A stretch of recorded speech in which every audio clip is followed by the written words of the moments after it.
6월 10일 월요일입니다. 주와 함께 만드는 시편 묵상 시편 34편 여호와의 선하심을 맛보아 알지어다 라는 주제로 말씀을 나누겠습니다.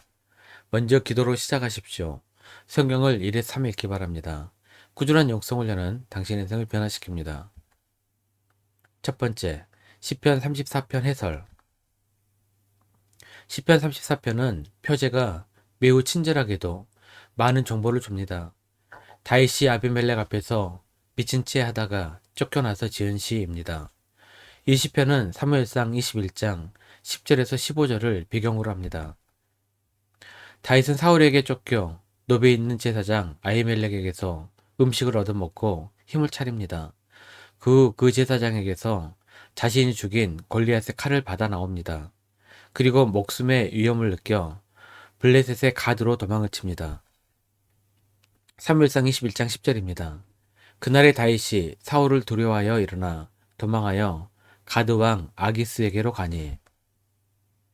그런데 자세히 보면 블레셋의 가드 왕의 이름은 아기스입니다. 하지만 표제에서는 아비멜렉이라고 설명하고 있습니다. 표제가 잘못된 것이라고 주장하는 학자도 있지만 애굽 왕들을 통칭해서 바로라고 부르는 것처럼 블레셋의 왕의 공식 명칭이 아비멜렉이라는 주장이 더 우세합니다. 참고로 블레셋은 가사, 아수돗, 아스글론, 가드, 에그론 5개의 도시국가로 구성되어 있습니다. 다윗이 피신했던 가드는 공교롭게도 다윗이 죽인 골리앗의 고향이었습니다. 가드 사람들에게 다윗은 원수였습니다. 더군다나 골리앗의 칼을 들고 갔습니다. 사무엘상 21장 11절입니다. 아기스의 신하들이 아기스에게 말하되 이는 그 땅의 왕 다윗이 아니니이까 우리가 춤추며 이 사람의 일을 노래하여 이르되 사울이 죽인 자는 천천히요 다윗은 만만이로다 하지 아니하였나이까 한지라. 이런 상황에서 다윗은 꼼짝없이 죽을 위기에 놓여 있었습니다. 사무엘상 21장 12절입니다. 다윗이 이 말을 그의 마음에 두고 가드왕 아기스를 심히 두려워하여. 이런 상황에서 어떻게 해야 할까요? 보통 은혜스럽게 끝나려면 하나님께 기도했더니 하나님께서 천군천사를 보내 도우셨다 라는 간증이 나와야 할 것입니다. 하지만 다윗에게 순간적으로 놀라운 깨가 떠올랐습니다. 사무엘상 21장 13절입니다. 그들 앞에서 그의 행동을 변하여 미친 채 하고 대문짝에 그적거리며 침을 수염에 흘리매. 치욕적인 순간이었지만 다윗의 꾀는 통했고 결국 목숨은 건지게 됩니다. 사무엘상 21장 14절 15절입니다. 아기스가 그의 신하들에게 이르되 너희도 보거니와 이 사람이 미치광이로다. 어찌하여 그를 내게로 데려왔느냐. 내게 미치광이가 부족하여 너희가 이 자를 데려다가 내 앞에서 미친 짓을 하게 하느냐. 이 자가 어찌 내 집에 들어오겠느냐 하니라. 시편 34편의 표제는 이렇게 길고 긴 다윗의 치욕스러운 상황을 배경으로 하고 있습니다. 이때 우리는 이런 질문을 해볼 수 있습니다. 왜 하나님은 이렇게 위중한 상황에서 다윗에게 나타나시지 않았을까? 왜 다윗이 이렇게까지 모욕적으로 생존해야 했을까? 성경의 위대한 인물 중 다윗처럼 하나님의 기적이 나타나지 않은 사람은 거의 없습니다. 그래서 유진 피터슨 교수는 다윗의 영성을 현실에 뿌리 박은 영성이라고 부릅니다. 그런데 참 놀라운 것은요. 우리는 다윗의 상황을 보고 현실 속에 하나님의 도우심이 없는 것처럼 느끼는데 다윗은 늘 하나님의 도우심을 받았다라고 고백을 한다는 것입니다. 4절입니다.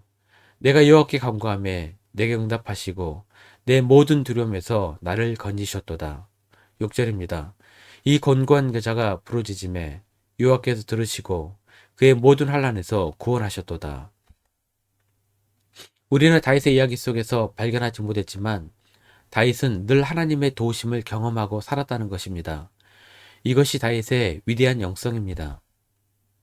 미친 척하고 간신히 살아남아 아기스 왕에게 쫓겨난 후 다윗은 아둘람 둥굴로 숨어 들어갑니다.